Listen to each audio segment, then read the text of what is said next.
David Brinkley, what made you think about a memoir this time around? Actually, you're off to a bad start, Brian, because I haven't really the faintest idea. I guess it was that it was a sort of slow period in my life. I didn't have a whole lot to do at the moment. I was doing one television program a week, leaving several days with nothing to do, and so I decided I am the only one who was on the air at the very, very beginning of television. In the days of John Cameron Swayze, I did stuff for him and then took over after he left. And it's interesting American history. I think I was about the only one who was still around and able to tell it. So I thought, okay, fine, I'll write a book and tell all about it. That's it. What year did John Cameron Swayze start his nightly newscast? About 40, early 40s. I can't be more exact because I don't know. I'd have to look it up. What were the requirements from the tobacco manufacturer? There were several. As a sponsor? This tobacco manufacturer was a sponsor. Right, yes. They were the advertisers on the first television news program. They called it the Camel News Caravan, advertising Camel cigarettes. And the advertiser, of course, was R.J. Reynolds Tobacco Company, and they always wanted that spelled out meticulously. The other requirements were that Swayze have a lighted cigarette in the ashtray beside him on his desk while he was on the air, and the smoke would float up. Another requirement was that we could never have news film showing a no smoking sign. And the other was that nobody was allowed to smoke a cigar, except one exception, and that was Winston Churchill. He was such a hero of such magnitude at that time that even an advertising man did not dare mess with him. Other than that, you were not allowed to smoke a cigar because they thought it didn't make you look good. And you tell a story about the time when you, at the end of the week, you had to talk about giveaways to servicemen. Yeah, the war was barely over. In fact, for a time, I'm not sure it was over at all. But in any case, we were in the immediate post-war. There were still a lot of American soldiers around the world, stationed around. And the Reynolds people each week, and I guess the others did too, though I don't know about it, sent out thousands of cartons of free cigarettes to the soldiers, American soldiers, stationed around the world. And each week during that time, they had Swayze announce, and when I filled in for him, I had to announce that the R.J. Reynolds Tobacco Company is sending X thousand cartons of Camel cigarettes to our boys around the world. And they thought that was their patriotic contribution to the war. And we all did it. One time, you had to hold up the carton at the end of the program, which I did once and got it upside down. It made them furious. But that was the first advertising on a news program on television. I think it was, maybe correct me, you tell a story of the early 70s when you did a story about an anti-smoking advocacy group, and you made fun of them. I did, and I'm kind of ashamed of it now. I was just thumbing through the yellow pages of the phone book, which is always interesting, and I came across a listing for the Anti-Cigarette Alliance. It was downtown around, I don't know where, but around 14th and something, near my office, which is then 14th in New York. And I wondered, what on earth, why is there an Anti-Cigarette Alliance? What's wrong with cigarettes? Everybody smokes. I mean, in the movies, you see Clark Gable and Carole Lombard smoking cigarettes, and she looked very beautiful with these little wisps of smoke drifting away. It was very pretty. So I went to see what the Anti-Cigarette Alliance was, and it primarily was one elderly gentleman with a little ring of white hair seated behind a glass partition in a little tiny grubby office. And I said to him, what is the Anti-Cigarette Alliance and why are you anti-cigarette? He said, because it causes lung cancer, causes heart problems, and it'll give you emphysema. And I said, how come you know this and others don't? He said, others will know it. I have learned this from my friends in surgery at local hospitals, who say they are now beginning to see lung cancer at a greater degree, greater frequency, than they've ever seen it before. And so they have concluded that cigarette smoking is responsible for it. Well, I thought that was a joke. As I say, cigarette smoking was a very smart thing to do. The movie stars did it. Everyone you knew did it. And so I did a little story about it and made fun of it. Oddly enough, two of my brothers died of lung cancer, and they were both smokers. Did you ever smoke? I did, and quit a long time ago. Why did you end the book on your return to your hometown? Seemed the logical way to do it. Because what I came across, as you know, I drove back to my hometown, which I did occasionally because I had a lot of friends there, and mostly to go to the beach. It's the world's best beach. Wilmington. Right, the Wrightsville North Beach is Carolina. called. And I was driving back down there one summer, and I decided that I was going to find the house, our house, in Wilmington, and buy it. If, assuming it was for sale, I would buy it, and I would restore it and modernize it and clean it up, and sort of keep it as a place for all of our kids and our friends and our family to go in the summer when they wanted to go to the beach, and use our house as a place to stay. And the more I thought about it, the better I liked the idea and wondered why I hadn't done it sooner. I just never thought about it. Finally, I got there, and I was shocked, just truly, deeply, profoundly shocked, because I found the house was gone, torn down. And it had been replaced by an ugly little brick building, one-story brick building with something about insurance. I was so angry. I didn't know what it was and didn't care. But everything I loved there was, my mother's flower garden was paved over with concrete. There was a huge oak tree in the front yard which had sheltered all of us all of my life. Been there 200-300 years. Oak trees live forever. It was cut down because they said they needed parking. Well, that really infuriated me. Parking? For our whole family's history goes away to make room for parking? Nothing I could do about it, so I left. Never been back. I don't want to see it again. One of your sons beat you to that chair right there, Alan Brinkley. Really? You talk about your kids in here, and there's some photographs. Tell us kids are all smarter than I am. All of them. Alan in particular. And what's Alan do? He's a professor of history at Columbia University in New York. The second one, Joel, is an editor of the New York Times. The third, John, is a reporter for a string of newspapers, Scripps Howard. And the youngest is a daughter who has just got her master's in what is called special education, which means that she wants to tutor children with learning difficulties. And I'm very proud of her. It was her idea, not mine. What kind of relationship did you have with the kids growing up? Very close, very, very good. We never had any problems at all. The way to get along with kids is give them everything they want. It works. It works. They never wanted anything outrageous, but whatever they wanted, I gave it to them. You named librarians and teachers in your past. Right. The librarian played a tremendously important role in my life, beginning with the fact that my home life with my mother was not very happy. So whenever I could, I left home and walked 3 blocks to the public library. And I was a bit of a bookworm. There I am, that's standing. I don't even know where that picture was. Some little stream somewhere. I don't know where that was. I guess I could make up something, but I really don't know where it was. So I'd walk to the library, and there I would find Miss Emma Woodward, the librarian, and a PhD over 3 times over. She knew everything. And she noticed that I was a bookworm, and she took me over and offered to teach me. And she did. She tutored me for 3 or 4 hours every afternoon for 4 years. That's where I was educated. I went to schools like everyone else, but I had the special benefit of a tutor who spent her time with me because she liked me and I liked her, and she and my mother were good friends. That's where I was educated. I enjoyed reading about the contest that you entered, because we run these contests here all the time, essay contests. And you meet young people who succeed in that. What happened in that essay contest? What happened in the one I entered? Yes. I won it, and the prize was $5. And they announced my name on the air, and in a small town in whenever that was, late 20s, I think. That was fame and $5 more money than I'd ever had before in my life, $5 cash, and made me famous locally.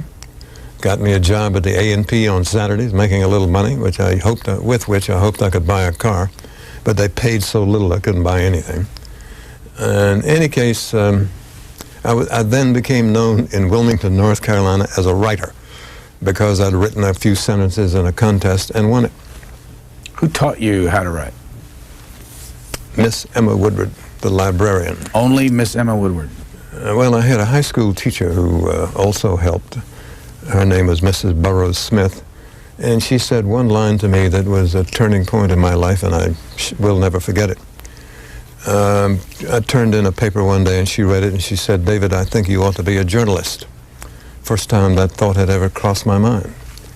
And then it turned out the high school had a program called cooperative education or something like that, which allowed you to leave school early and to be an intern in some local business. No reward except the ability to learn something, a chance to learn something. And they sent me to the local newspaper, the Wilmington Morning Star. And I worked there and I loved it, and since then I've never done anything else. You have an address in here. You give the ABC News address, Washington, D.C., give the zip code, and this is as a result of someone who taught you how to speak. I was working in Nashville, Tennessee, working in but not for a radio station. I worked for United Press, and the radio station was a client, and they gave me an office in there because I was doing some little work for them here and there. There was a young woman working there named Virginia Mansell, M-A-N-S-E-L-L, whom I came to like very much. I had 2 years of pursuing her, and we became very good friends, talk of marriage, but I think then I was making about $35, $40 a week. You can't get married on that, so nothing happened.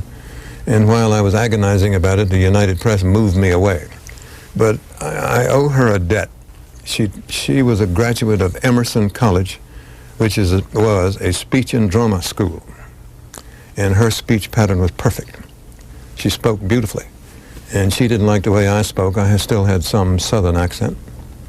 And she worked with me and got rid of it and taught me to talk as I'm talking right now. It's her work that you hear, good or bad. I'm not sure she would like it if she were here, but she died. So anyway, she taught me to talk. But you say that there's never a day goes by you don't think of her. That's true. I was in love with her, but I was too young, too dumb, too poor to do anything about it at that time. And this little story about looking for the family and the kids made the press after this book came out. It did, just 3 days ago, in fact, a few days ago. I got a phone call and from one of the Virginia's daughters, and I have written to her. We haven't had time to get a letter back and forth yet. I talked to her on the phone once, and now we're all set. I know who they are, where they are, and I'm going to send them all kinds of things. And when I can get it organized, I want them all to get together somewhere. I think it'll be a lot of fun. Does this go down okay with your wife? Oh, yeah. She's a very bright, sensible woman. She knows. I've told her long ago about Virginia, my first love. And Susan and I have been married 22 years, and we have a perfect marriage, I think. When you go back at the beginning of the Chet Huntley-David Brinkley pair, you talk about after people knew who you were, that someone came up to you and said... I was in an airport or railroad station, I don't know which, and a nice gray-haired lady came over to me and said, "Aren't you Chet Huntley?" And I said, "Yes," partly because it didn't make any difference. We were like twins almost. And she said, and if I'd said, "No, I'm Brinkley," I'd have had to, she would have felt she had to apologize, but she didn't. So I said, "Yes." And she said, "I think you are very good, but I cannot stand that idiot Brinkley." So, I've never forgotten that, and I never will. When did you notice first that people knew who you were wherever you went? When they began shouting at me in the streets, "Good night, Jet. Good night, David. Good night, Chet." They still do a little bit. It's dying out now, but that's when we knew the program was catching on. We had several arguments about the closing words, and Huntley didn't like "Good night, David. Good night, Chet." He thought it was sissified, and I thought it was kind of silly, saying good night to each other instead of saying good night to the audience. But the producer won. Reuben Frank was his name, is his name. And that came to be the sign-off, and it worked because, as I say, it became part of the language. And when I heard people began shouting that at me in the streets and out of car windows as it drove by, then I knew that it had caught on. And as I say, I still hear it once in a while. How did you decide to deal with fame? Deal with? Fame. Well, I don't think that's something you decide. You just do it. And you try not to let it go to your head. You try to remember that it's only temporary. It's somewhat superficial anyway. And most of the time, to be honest, I never even thought about it. Never paid any attention to it. I was always polite, and I still am. But I never, put it this way, I didn't inhale. And I didn't. I knew it came with the territory. I knew it was television at work, not so much me. You could put a baboon on the air every night for 15 years and he would, she would become famous. There's no way to avoid it. And it doesn't necessarily mean a whole lot. So as I say, I didn't inhale, and I passed it off, and never was much affected by it. Still am not. What's the most annoying thing someone does to you when they see you out in public? Actually, there isn't any. People are always very nice. No one has ever been ugly to me. They know who I am, and if they wanted to say something nasty, they could, but no one ever has. It's really no problem at all. In fact, it's a very pleasant experience. But you do tell about the elevator rides at the conventions that got to Well, that was something else. That was a political controversy. That was in San Francisco in 1964, is that right? And the Goldwater Convention, and some of his followers were really rough and ugly and mean and tough, always looking for a fight.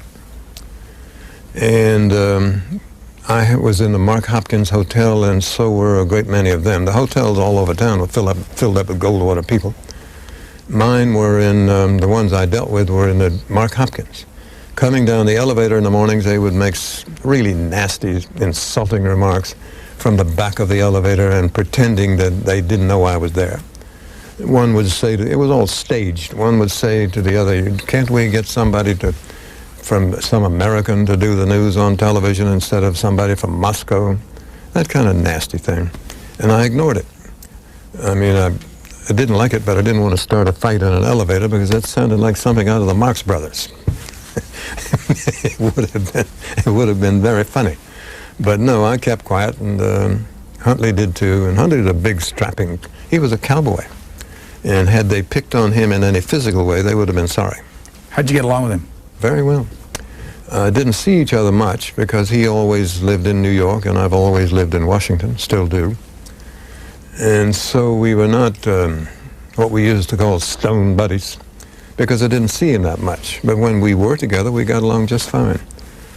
I deferred to him, and he deferred to me, and we worked together at conventions for hours and hours and hours and days in pretty close quarters, a glassed-in box usually up in the ceiling of the convention hall.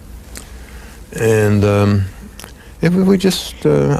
talked when I felt like talking, and he talked when he felt like talking, and it was just worked fine. Nothing was planned. There was no schedule. There was no script. It was all ad lib. And not everybody can do it, but we could do it, and we did do it, and did it very well. You say that maybe the strike, where you stayed on the job, he stayed on the job and you didn't, right, might have ended the popularity of the program. It may have, but the truth we will never know. What year was this, by the way? It's about 72, I think. I don't know exactly. I think it was 72. And you both were members of the union? Yeah, you have to be. You can't be on television without being in a union. AFTRA, American Federation of Television and Radio Artists is the name. I raise a question about the term artist, but anyway, that's the name of the union. And actually the strike was pointless and quite silly, but I didn't know that until it was all over. I was told that a strike had been called, and I had to go on strike on Monday morning or whatever it was. I talked to my lawyer, and he said, you better strike because you better not work, because there are many union people in this country, and you will antagonize them all, and it will damage your career. I don't know what Huntley's lawyer told him, but he said, the hell with it, he was going to work, and he did. I stayed home and struck, so to speak. I later found that the strike was totally pointless, that it was all a waste, that 2 or 3 or 4 announcers in O&O owned and operated stations in Chicago had called a strike because they didn't think they were being paid enough for reading commercials. Well, that had absolutely nothing to do with me. I do not do commercials. I never have. I've never read one. I've never been paid a fee for reading anything. I paid a salary. So I was on strike for somebody who I thought was perfectly silly, and his argument was so weak it was not worth paying any attention to. But by the time I knew that, the strike was over. What happened then was that Huntley and I began to slip in the ratings, and we slipped for the first time to second place behind Walter Cronkite. We never knew exactly what happened because there's no way to tell. But we assumed that the strike had something to do with it, that I'd antagonized a lot of people by not working, and he had antagonized a lot of others by working. And whatever the reason, we wound up in second place after 10 or 12 years of being first. And, you know, in television, you never know why anyone tunes you in, and you never know why anyone tunes you out. You simply don't know, and there's no way to tell. And that's a little bit of television history, which we were both very sorry about it. And NBC didn't like it, but they didn't know what to do about it. They couldn't do anything. Early in the book, you indicate, and I need to ask you this because I couldn't tell what you really thought, that you might be a bit of a cynic after all these years in Washington. I think I'm a skeptic. A cynic is one who believes that every movement has some personal, selfish motive. I don't believe that. I do believe that in Washington in particular, I'm very skeptical of a great many things that are said and done in this city. It is a great city for self-serving, for serving yourself while pretending to serve the public. That's skepticism, not cynicism. It's quite different. You finish the book with a whole section on tax, and I don't know if I can find the quote or not, but there's a quote in here about, well, let me ask you why you did, and then I'll find the quote and read it to you. Well, because I think it is one of the most outrageous aspects of the government's relationship with people, and I thought it was a good, since I had been in Washington all these years, since I knew the subject pretty well, I thought I should say something about it, rather than spending a whole book talking about myself. You say, with all this money, you're talking about Congressman, with all this money theirs to spend, congressmen could buy votes and build post office, roads, and bridges and re-elect themselves almost interminably, and they did. They did. They buy votes? Not in the sense of passing money. They buy votes in the sense of giving an appropriation to something you care about. Building a road, or building a park, or building whatever. That is a genteel form of vote buying. It's not directly passing money. I never would. They don't do that. You can't do that. I never said they did that. But they will do favors for a city. I remember when Jimmy Carter was running, he built a tremendous park in some town in Florida because he needed to carry Florida. That's vote buying. Town didn't need a park. They didn't ask for it, didn't need it, didn't even particularly want it. But he built it because he was buying votes. Beneath the surface of the income tax debate could be seen one of the less attractive and less sensible features of the emerging American character, envy and resentment of wealth. Well, that is present in this country, and you must be aware of it. Everyone must be aware of it. It is true. If you are known to be wealthy, you don't want to show it. You try not to show it. You try to pretend that you're like everybody else, because we don't like people to be showy and flashy about their wealth if they have it. It's regarded as bad taste, and I believe it originated with the Puritans who came to this country in the 15th century. And they thought money was evil and the pursuit of money was evil, and they preached that from the pulpits on Sundays for years and years, and it took because there's still some of that in our character. When you start the book out, you talk about the fact that if abortion were legal back in the early days, you might not be here. That's true. Why? Because my mother and I were, well, my mother was embarrassed because when I was born, she was 42 years old. And in her time, in her place, small town Protestantism, that was regarded as a very poor form, a very bad idea. You did not have babies at that advanced age as they saw it. And there is, I think, there may have been some real reason for it. It hasn't been too long since childbirth was dangerous. There were often there were infections. Every once in a while I would read in the family history that this one or that one died in childbirth. because without modern medicine, without antibiotics, without any really effective medications, infections were frequent, and very often the mother died. And so, for that reason and the others, and other reasons, it was thought to be a bad idea to have a baby that late in life, 42. And you know, there's still some of that around. I don't know what the exact age is now, but there are many women I know who believe themselves to be too old to have babies because it's dangerous. And so anyway, for that and other reasons, my mother didn't want me. And all made it clear all of her life until she got much older. And the ladies in the church, a Presbyterian church, she was a faithfully attendant, gossiped about it behind her back, and she heard about it, of course, and it hurt her deeply. And it was a very bad, sad incident in her life, because in that time and that place, women didn't do that. You say that for 30 years she tortured her husband, my father, and finally forced him out of their bedroom and forced him to sleep in another bedroom alone. True. Why do you think? I never really knew, because neither of them ever discussed anything like that with me, but I did know they didn't get along. I did know that he did not welcome her company.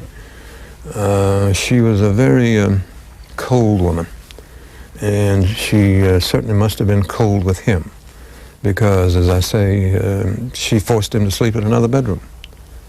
And I remember that. At the time I didn't think anything of it because I was just a child. But now I recall it all quite vividly, that they did not get along at all. What was your relationship with your father? With my father, very good. He was a very kind, nice, pleasant, likable man. But I didn't know him very long, because he died when I was 6 years old. So I never got to know him all that well. But when I did know him, he was very nice. How many brothers and sisters did you have? 2 of each. Total of 5 of us. Any of them alive? No, I'm the last. My last sister, I was much, much younger than the others. And my last sibling was a sister, Mary, who died about this winter, this fall. What about Margaret? Who did she work for? She worked for the local power company. She was the vice president or something. I don't know what. She had some kind of fancy title. It's called the Tidewater Power Company. And she worked there as something, I don't know what. She stayed there her whole life? Mm-hmm. And Mary went to work for Senator McCarthy? She did. I never knew quite how that happened, because suddenly one day she called and said, I'm working for Senator McCarthy. I'm his executive secretary. Well, I detested McCarthy. Joe McCarthy? Joe McCarthy. Senator Joe McCarthy of Wisconsin, the communist hunter who never caught one. And she worked for him, and I hated him, and she was loyal. She didn't love him, but she worked for him and took his money, so she was loyal. We had to agree never to discuss it, because it always wound up in a screaming match. And I hated him, and she didn't love him, but she felt the need to defend him because she worked for him. So we finally had to declare a truce and never discuss it. So that's what happened. We simply didn't discuss it. But you did tell a story about how he went out and waved some papers in the air and said there are 250 communists in the State Department, and eventually you got your sister to tell you what was on that That was paper. after he died. And what was on the paper? Nothing. Little scribbles about the speech he was about to make. Did she know that all along? Well, she knew it when I asked her. I don't know exactly when she learned it, but it must have been the day it happened, because he was in Wheeling, West Virginia, to talk to a Republican women's club. And so far as we had known up to that time, McCarthy's real interest in the political life was in veterans' housing. And that was what he said when he came to town. He wanted to do something about it. Veterans coming back from the war. This was soon after the end of the war. He wanted them properly housed, and he wanted government to help. That was his program, and it was okay. It was a reasonable, decent thing to do. But that really was not what he wanted. He wanted to be famous, and he didn't care how he did it. And the one thing I was never able to find out was what led him to tell the huge lie he told in his speech to the Wheeling, West Virginia Women's Club. He said, I have in my hand on this piece of paper the names of 205, it varied time to time, 205 communists on the payroll of the State Department and making policy for this country. The Secretary of State knows it and will do nothing about it. Where he got that, how he came up with that lie. It's a total lie. Complete and total lie. Where he got that, I never could find out. I asked Mary, she wouldn't tell me, or said she didn't know, which I doubted. But in any case, that's where it started. And he was deeply, profoundly disgusting. Yeah, this sentence at the beginning of that chapter is, in Washington, a city already well supplied with your ordinary, everyday liars, nobody could lie like McCarthy. It's true. How do you know how have you over the years detected when somebody's lying in this town? Well, they tell you I'm all in favor of this bill, and then they vote against it. Or they do all they can to undermine it because they don't really like it, but for political purposes they will say they like it. That kind of thing. It's kind of a mild, essentially harmless, lying, self-serving. It just goes on in Washington by the hour. You say that John F. Kennedy's father thought you won the election for him. So he said. I never understood why. But by then he had had a stroke, as you may know. He was confined to a wheelchair, and so he had to look at television all day, every night. And somehow he got the idea that my treatment of him on the air had elected him. I can't imagine why he would have said that, but he did say it, and he did think it. And he did tell it to several people who then told it to me. I talked to him once in a while when he was homebound, housebound, crippled. He never said anything like that to me, but I guess he reached that conclusion on the basis of what he saw on television, and I was there every night, and we covered Kennedy very thoroughly when he was running.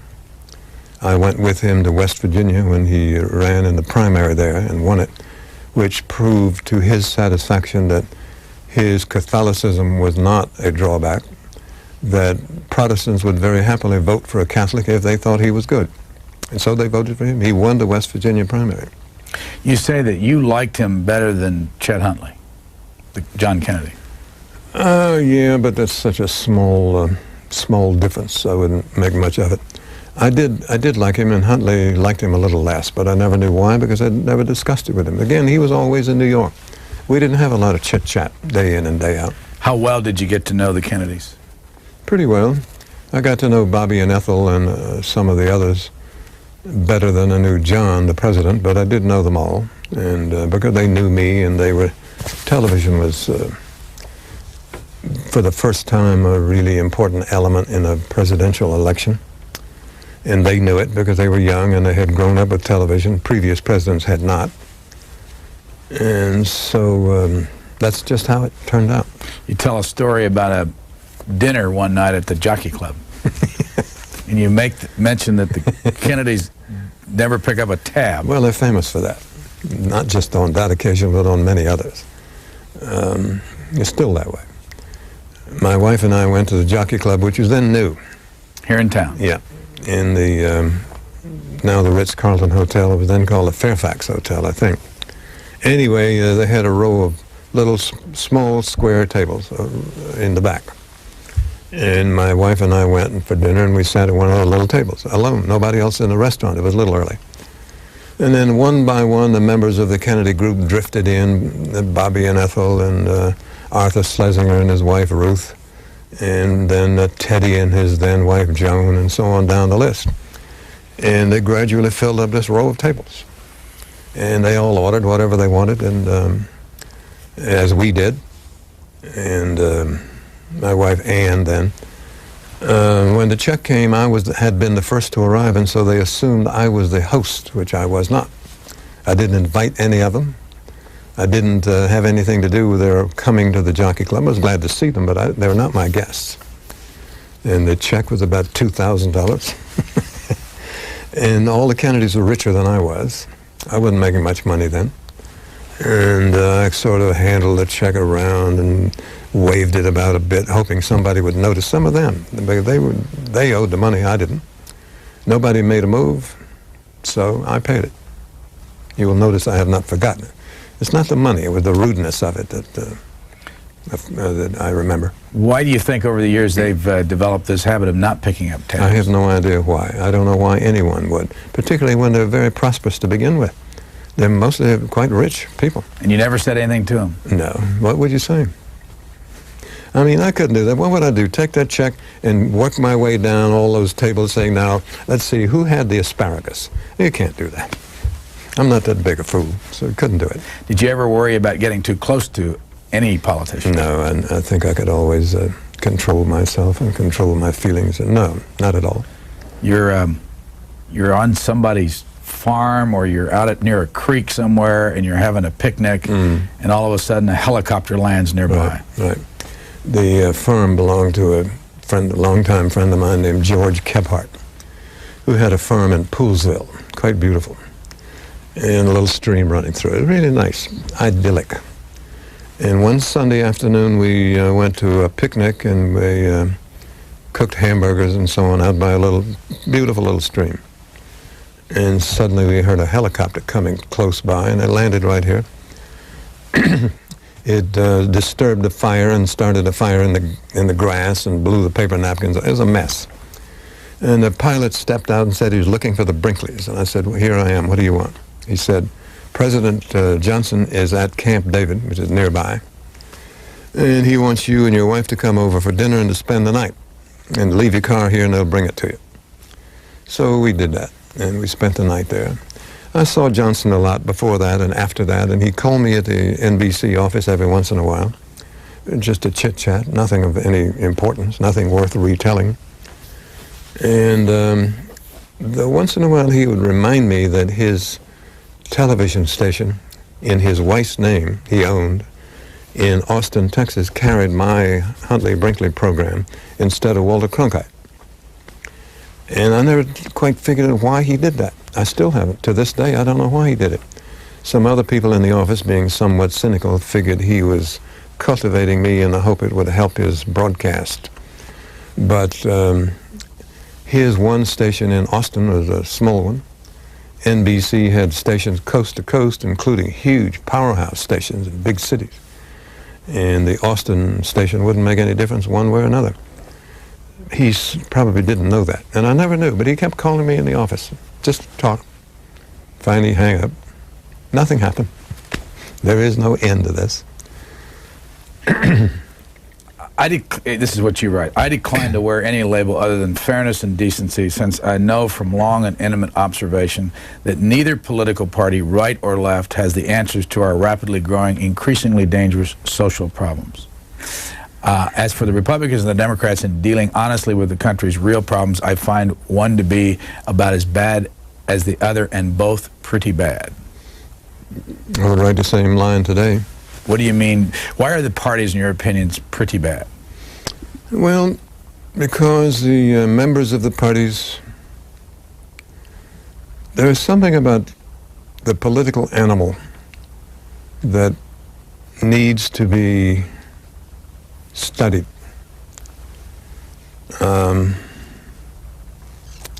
You may have noticed over the years that an unusual number of members of Congress get into trouble and have problems with women. And some friends of mine who are psychiatrists like to think that they know the answer to that. And the answer they offer, and I think it probably is true, is that the essence of a politician, of the political animal, is the pursuit of power. It is quite true that nobody comes to Washington to get rich, because there's no big money to be made here, maybe lawyers, but not members of Congress. So what do they get when they are elected to office? They get power, not money, power. And that leads to all kinds of excesses. It leads to a need to dominate, a need to control, and again, above all, a need to dominate. So that's the kind of people. I'm not saying that I'm describing every member of Congress with great accuracy. I'm not, but I'm describing a great many of them. A need to control, a need to dominate, which is what leads people into politics. They would say they go in for a need to serve the public. Well, that's all very nice, but I think there's more to it than that. And so decisions are made on bases other than what is best for the country and what is best for the ordinary people in this country. They have other motives, other drives, other wants, other needs, and they exercise them. Will it ever change, in your opinion? I doubt it. I don't know what would change it. When you sit there Sunday after Sunday and interview these politicians, and they now know what you think about them, you think that'll affect the way they treat you on the program? I don't care. I mean, whatever they want to do is fine with me, because whatever it is, I can deal with it. I've seen it before. What's the first thing you notice about a guest when they sit down? When do you let me ask you differently. When do you notice that they're either going to be good or bad for the show? I think I know it before the program, because I already know a lot about him. If I didn't know a lot about him, I wouldn't have him there, because it's not a great place to learn your trade. You should already know it before you come. The audience is several million people, coast to coast, and in fact around the world. And so we invite people. We don't really put it on this basis because it's just not necessary. But we assume that people we invite are professional, if they're politicians, professionals, and who have spent a lifetime in whatever they're doing. And by now they know how to do it, and they know what to say and what to do and what not to do. Not all our guests are politicians, but this being Washington, many of them are. So we don't worry about that. Anybody scheduled for the show not show up? No. Nope. Except, let me take that back. On the very first program, 14 years ago, David, the White House financier, what's his name? David, I've forgotten his name, did not show up. But that has not happened again. That was 14 years ago. At what lengths will people go now that is it still the top-rated show on Sundays? At what lengths do people go to get on it? Well, they don't do anything outrageous. What they mostly do is write me a letter and saying, I have this idea for some public policy. I have this idea that would help this and help that and be good for the public, blah, blah, blah. If you like the idea, I'll be happy to discuss it on your program. And that's really what to do. That happens fairly often. And once in a while, the idea sounds pretty good, so we do invite them and let them talk about it. But mostly we decide what story we want to deal with, and we decide what person in town, person or persons in town would best be able to deal with it, and we invite them. Have you done everything you want to do in this business? Do you edit? Well, let me put that in the record. Well, this business, I've been in radio, been in television, I've written for newspapers, I've written for wire services, and I've written books. I haven't done all I want to do in all of those fields, no. What's left? I don't know. I just know I'm not ready to quit and disappear. You indicate here that the next conventions may be your last. It probably will be, because I've had enough of them. I'd like to spend the time doing something else. I will have done 22 political conventions, and that truly qualifies as cruel and unusual punishment, and is therefore unconstitutional. I've done enough. I don't want to do any more of them. There's a certain sameness about them. There's a certain silliness about them, a certain element of time wasting about them. And for a time I enjoyed them because they were new, and the public enjoyed them. But then pretty soon, sometime in the 60s, I think, we began to notice the audience was leaving us and drifting away. And at one year, I've forgotten which one, we noticed that some stations were not carrying our convention coverage and were getting bigger audiences than old black and white movies. Then we began to see that our welcome, the party's welcome, had worn out. People were tired of speeches and tired of all of that baloney. So we began cutting back and cutting back. When we first did it, we were on the air 14 hours a day, 4 days. It was punishing, physically punishing. And then we began, when we saw we were losing audience, we began cutting back and cutting back. And this year, I don't know how much the networks will do, but I'm sure it'll be one night for maybe 3 or 4 hours, and that'll be all. Do you plan to give up the Sunday show entirely? I think after the next convention and election, I will depart that program. Think it's going to be hard to do? No, I don't think so. I'm not in love with it. I do like it, and I enjoy doing it, but I'm not in love with it. Going to write some more books? I hope so. I don't have any ideas at the moment, but I hope so. That's really what I like to do, and it's the only thing I think I'm really good at. How long did you work on this book? I can't say, because I would work on it for a few weeks or months and drop it and come back and maybe wait a year and come back again.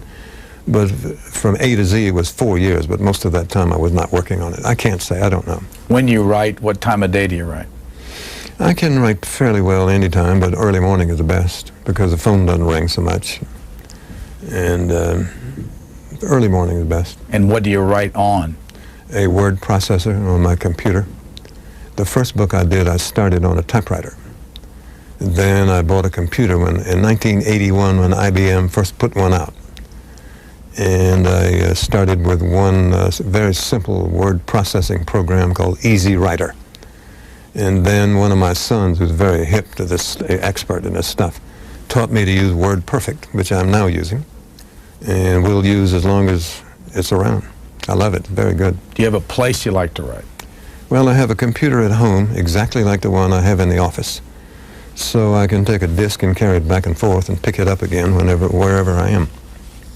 I also have a laptop, which I could use when I'm away from home. But the atmospherics don't matter that much in the room? No, don't make much difference. Because it's all in your mind. If it's there, fine. If it's not there, you can't put it in. So, can I ask you about some odds and ends here that are left? They just jump all over the place. You say that in the early days of radio, that after 6 o'clock at night, the radio announcers had to wear tuxes. At NBC, they did. It was a requirement because NBC then was the foremost network. It was the first network. It's the oldest network. For a time, CBS in many ways was better, particularly in news. But NBC and RCA, which owned it then, were the foremost forces in broadcasting. It was the chairman of RCA who thought up the idea of radio, of having a little box in your house which will bring you news and music and so on. It was his idea. David Sarnoff was his name. And he very busily and eagerly worked on developing television. And they did develop it. The system we use today is the RCA system. So naturally, RCA and NBC thought of themselves as the grand leader in broadcasting. They wanted to be known as such, and so they required announcers after 6 p.m. to wear tuxedos, even though the audience couldn't see them. They thought it gave them a greater sense of confidence in themselves and improved their performance on the air, and so that's what they thought. Did you ever wear a tuxedo? No, because I never was an announcer. You say that the reaction to the Churchill speech at Westminster College in Fulton, Missouri, was negative in the press around this country. It was. What was the speech, first of all? It was the Iron Curtain speech, when he came to this country because he thought we did not fully understand how ugly and obnoxious and aggressive Joseph Stalin was being, even in Russia, Soviet Union, even though the war was over. And he was quite right, as he always was. It was after that that they went into Hungary with tanks. And do you remember the year of the speech? 50s? Or was it the late 40s? I don't know. The reason I asked that, because you say that he didn't allow, Winston Churchill, when he got there, wouldn't allow television lights, and so therefore they didn't televise it. That's right, we didn't, because he said the lights were too bright in his eyes while he was trying to read a speech. So we didn't do television, we did radio. And to this day, there is no picture of that. It was one of his great speeches, and everything he said was true. Why did the Chicago Sun-Times? I do not know, and I've never understood that. And going back later and reading the papers, what they said about him, I think they were very eager to believe that the Russians were willing now to behave, to be a decent country, to be civilized, to stop killing people, to stop grabbing other countries' territory. And when Churchill in his speech said that was not the case, and the Russians are being ugly, and they didn't like it, didn't want to hear it, but because they didn't believe it. He proved he was right. It was proved he was right when they went into Hungary with tanks shortly after that. So even the London Times, the worst of all, So it was a very, I couldn't understand it fully at the time. I think I understand it now, but I'm not sure. Did you ever interview Winston Churchill? No. No, I don't think he ever gave interviews. I covered his funeral. I covered his speech in Fulton. I covered his various doings in London because I spent a fair amount of time there in those years. But an interview, no. Along these lines, you said the first time that you saw FDR up close, you were surprised by how he looked? I was. He looked terrible. He looked like a very, very sick man. Hadn't on television or hadn't in the movie news, movie tone news, you couldn't tell he was. You couldn't tell it. No, it was all black and white. And the striking fact about his appearance, the striking unattractive fact about his appearance was that he was gray. He had no color in his face whatever. He looked as if he was in black and white when in fact he was in color. And he really looked sick and weak. And I was astonished because I had never seen him in person before. I'd only seen the newsreel pictures. There was no television. And I did not see how he could live much longer. I'm not claiming that I knew I was a doctor. I wasn't. But in fact, he did die fairly soon after that. What have you found from interviewing over the years and doing stories that television does to people? What's the difference between what you and I see of each other than what the folks see out and watching it at home? Well, first tell me, what are we doing? Well, just like talking here, I mean, if somebody meets you, do they say, oh my goodness, you're a lot taller than I thought you were? Or you... Well, I do hear that because they only see from here up. They think I'm 5 feet tall. And oddly enough, I find it amusing. The newspaper cartoonists always caricature me and other people on television. And whenever they caricature me and draw a picture of me, I'm about this high because that's what they think. I don't really care, but it's kind of funny. Huntley and I were the same height exactly. We're both 6'2". But somehow on the air I look short and they draw me as a little tiny person. Okay, fine. What do people... I think television delivers a fairly accurate portrayal of whatever it is showing. Certainly in an occasion like this, two guys talking. No great production values are called for. Neither of us would ever win any beauty contest, nor would we enter. I think on television we look about as we are, and they hear what we say, and if it's worth listening to, which is sometimes doubtful. I think they get a pretty good impression of what, except for that one thing about making me this tall.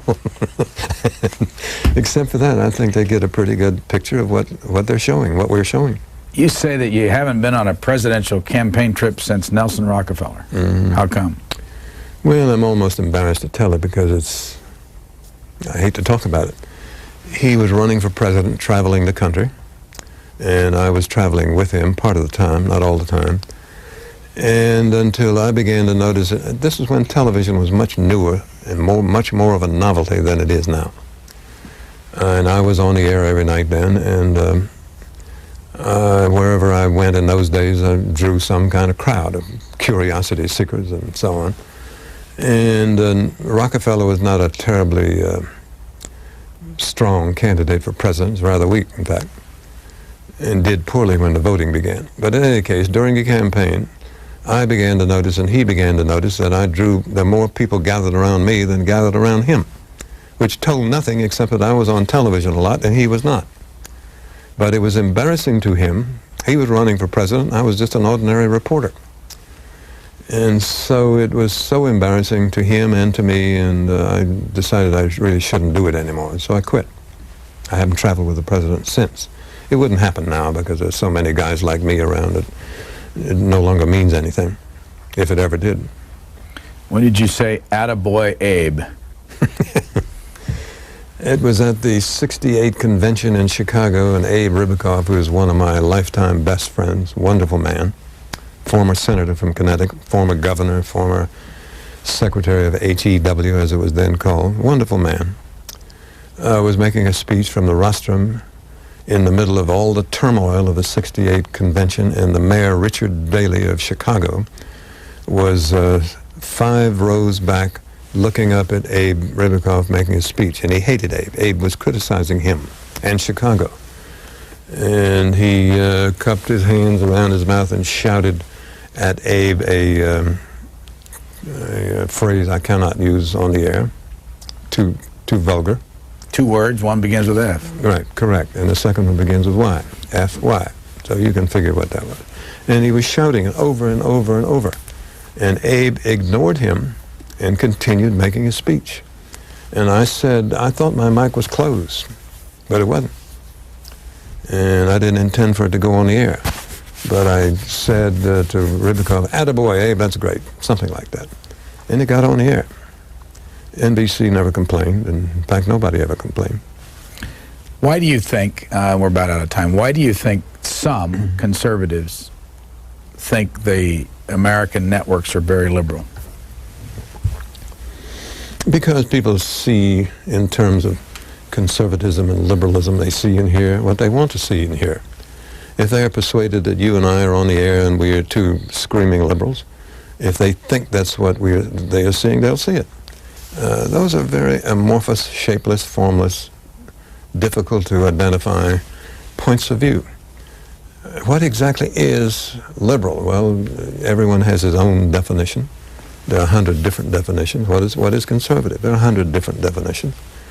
And a person who is conservative will never find anybody who suits him in terms of conservatism.